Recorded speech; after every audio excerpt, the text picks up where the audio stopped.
YCP MP Vijayasai Reddy తన సొంత బామ్మర్దినే TDP గూటికి చేర్చేటువంటి ప్రయత్నం చేస్తున్నాడా?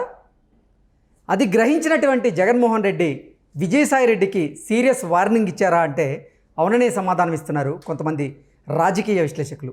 ఇక ఇదే అంశానికి సంబంధించి మనతో మాట్లాడేందుకు ప్రముఖ రాజకీయ విశ్లేషకులు కృష్ణకుమారి గారు మనతో ఉన్నారు. మేడంతో మాట్లాడదాం. మేడం నమస్తే. నమస్తే మేడం, వైసీపీ ఎంపీ విజయసాయిరెడ్డి తన సొంత బామ్మర్ది అయినటువంటి ద్వారకానాథ్ రెడ్డిని టీడీపీ గూటికి చేర్చే ప్రయత్నం చేస్తున్నారని అది గ్రహించినటువంటి జగన్మోహన్ రెడ్డి విజయసాయిరెడ్డికి సీరియస్ వార్నింగ్ ఇచ్చారంటూ కూడా సోషల్ మీడియాలో ఒక వార్త చక్కర్లు కొడుతూ ఉంది. ఏంటి మేడం, ఈ అంశాన్ని మనం ఎలా విశ్లేషణ చేసుకోవచ్చు? ఇందులో సగం వాస్తవం, సగం అవాస్తవం. విజయసాయిరెడ్డి పంపించుండొచ్చు ఓకే ద్వారకానాథ్ రెడ్డిని అక్కడికి. కానీ పంపించడానికి మళ్ళీ కారణం ఏంటంటే ఆయన ఇక్కడ సీట్ ఇప్పించుకోలేడు ద్వారకానాథ్ రెడ్డికి. అందుకని అటు పంపిస్తున్నాడు. మనకు సామెత ఉంది, నువ్వు పెట్టకపోతే పెట్టపోయావు, పెట్టే ఆ మిల్లన్న చూపించు అంటారు సామెత. అట్లా విజయసాయిరెడ్డి మరి చూసి ఇంట్లో కుంపడ పెట్టుకోలేడు కదా, అందుకని ఇక్కడ సీట్ ఇప్పించగలిగే పరిస్థితి కనిపించట్లా. అందుకని ఏం చేశాడంటే మెల్లగా తెలుగుదేశానికి దగ్గర చేశాయి. తెలుగుదేశంలో ఇక్కడ రెండు ప్రయోజనాలు, ఇలా పంపించడం వెనకమాల ఇక్కడ కొంచెం తనకి స్పేస్ దొరుకుతుంది. రెండోది, అక్కడ ఆల్రెడీ అదే నియోజకవర్గంలో ఎమ్మెల్యేగా పోటీ చేద్దామని ఓ ఇద్దరు ముగ్గురు ఉంటారు. అక్కడ ఆల్రెడీ ఒక ఒత్తిడి ఉంటుంది, ఎవరికి ఇవ్వాలి ఏంటి ఈక్వేషన్స్. ఈ మధ్యలో ఈయన వెళ్ళి దూరతాడు అక్కడికి. అంటే ఇప్పుడు దాకా అక్కడ పనిచేసిన వాళ్ళందరూ ఏమైపోవాలి? పార్టీని నమ్ముకుని పార్టీ జెండా భుజాన జెండా వేసుకుని మోసి ఈ వైసీపీ పార్టీ పెట్టిన కేసులన్నీ ఎదుర్కొని నానా అష్టకష్టాలు పడి ఆర్థికంగా చితికిపోయి ఒకప్పుడు ఒక 10 సంవత్సరాలు అధికారంలో లేదు తెలుగుదేశం. ఆ తర్వాత ఒక 5 సంవత్సరాలు ఉంది, మళ్ళీ ఇప్పుడు 5 సంవత్సరాల నుంచి అధికారంలో లేదు. వీళ్ళంతా ఎంత నిబద్ధతతో ఉంటే ఆ పార్టీలో ఉంటారు, ఎంత జెండా మీద ప్రేమ ఉంటే ఉంటారు వాళ్ళు. ఇప్పుడు ఈ జెండా మోసిన వాళ్ళందరూ ఏమవ్వాలి చెప్పండి? ఇట్లా ఈ పార్టీలో నుంచి ఆ పార్టీలో నుంచి వలస పక్షులు వచ్చేసేస్తే ఇప్పుడు కొంతమంది బీజేపీలోంచి వద్దాం అనుకుంటారు, కొంతమంది వైసీపీ పార్టీలోంచి వద్దాం అనుకుంటారు.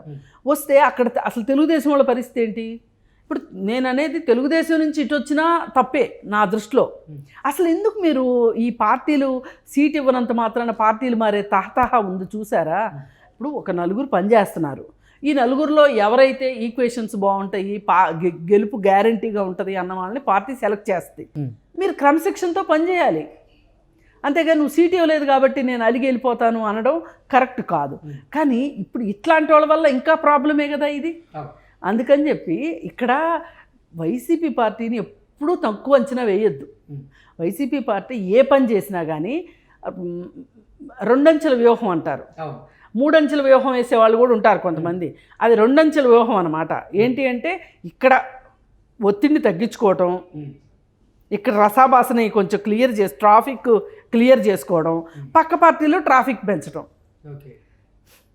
ఇప్పుడు 2 ముగ్గురిని వదిలేసేసి ఇతను ఏదో బలమైన క్యాండిడేట్ అని చెప్పి ఇతనికి ఇచ్చారు అనుకుందాం. పోనీ ఇస్తే ఆ ముగ్గురు కలిసి ఈ వచ్చిన అతను ఓడించారనుకోండి, ఇప్పుడు తెలుగుదేశం పార్టీ నష్టపోతుంది. ఎందుకంటే తెలుగుదేశం పార్టీ గ్యారంటీగా గన్షాట్గా గెలిచే సీట్లు ఇలా వచ్చేసేస్తే వైసీపీ నుంచి వచ్చాడు కదా అని చెప్పి ఇప్పుడు అయినోళ్ళ కాకుల్లో కానోళ్ళ కంచాల్లో పెట్టడం తెలుగుదేశం పార్టీ ముందుంటుంది ఈ విషయంలో. ఓకే, అలా చాలాసార్లు కోల్పోయిన పరిస్థితి ఉంది. అందుకని ఏంటంటే ఇక్కడ తెలుగుదేశం పార్టీ నికరంగా నిలబడాల్సిన అవసరం ఉంది. ఏంటి, ఎవరైతే వస్తారో వేరే పార్టీల్లో నుంచి వాళ్ళకి టిక్కెట్లు లేవు, నో టికెట్స్. అంటే ఇప్పటికే బాబు గారు ప్రకటించారు కదా, అంటే వైసీపీ నుంచి ఎవరైతే వస్తారో అక్కడ సరే వాళ్ళకి టికెట్ ఇచ్చేది లేదు. వాళ్ళని ఉంచాలి త్రిశంక్స్ వర్గంలో 4 రోజులు ప్రొబేషనరీ పీరియడ్ లాగా ఉంచాలి వాళ్ళని. అలా అయితేనే పార్టీ నిలబడుతుంది. ఇప్పుడు పార్టీలు నిలబడాలండి, అది వైసీపీ పార్టీ అవనివ్వండి, ఇటు కాంగ్రెస్ పార్టీ అవనివ్వండి, టీడీపీ పార్టీ అవనివ్వండి, పార్టీలు నిలబడాలి.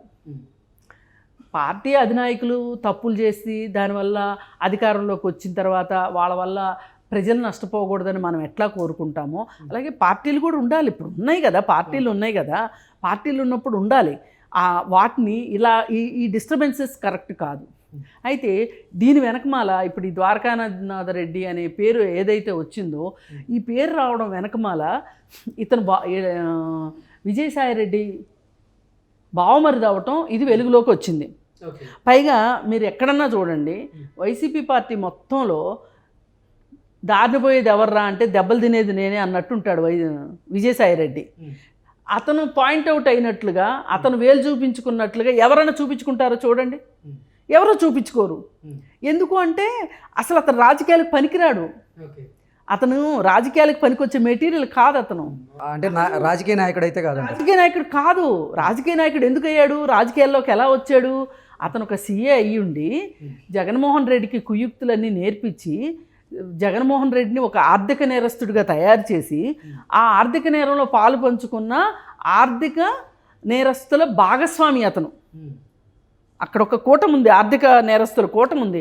ఆ కూటమికి ఇతను సారథ్యం వహించిన వాడు. ఇలాంటి వాడు ఎప్పటికీ రాజకీయ నాయకుడు కాలేడు.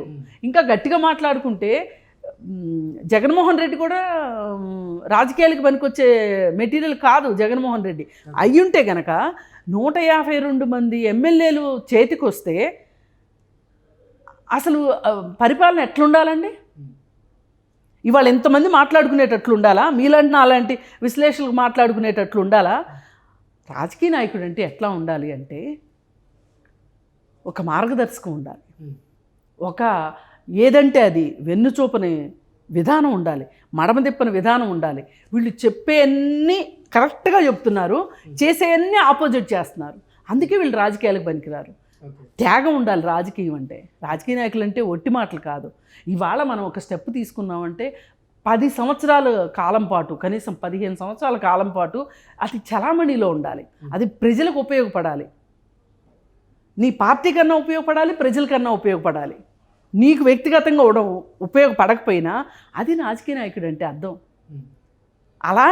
అలాంటి రాజకీయ నాయకుడి లక్షణాలు జగన్మోహన్ రెడ్డి దగ్గర ఉన్నాయి. అసలు 151 మందిని ఇస్తే గెలిచింది 151.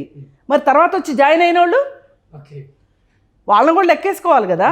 ఇప్పుడు గన్నవరం అయిన ఈ బ్యాచ్ కూడా కాదు, అసలు ఇమ్మీడియట్గా జనసేన అతను కూడా వచ్చేసాడు కదండి ఇటు. ఈ రకంగా చూసుకుంటే ఇంతమంది బలం ఉండగా, ఇంత బలమైన అసెంబ్లీ అది, అలాంటి అసెంబ్లీలో నువ్వు ఏం నిర్ణయాలు తీసుకున్నావు? ప్రజలకు పనికొచ్చే నిర్ణయాలన్నీ. ఇంత బలమైన అసెంబ్లీ అది, అలాంటి అసెంబ్లీలో నువ్వు ఏం నిర్ణయాలు తీసుకున్నావు? ప్రజలకు పనికొచ్చే నిర్ణయాలన్నీ, భవిష్యత్తు కోసం నిర్ణయాలన్నీ, పోనీ నీ పార్టీ కోసం పనికొచ్చే నిర్ణయాలన్నీ అని చూసుకుంటే జగన్మోహన్ రెడ్డికి తన పార్టీ మీద కూడా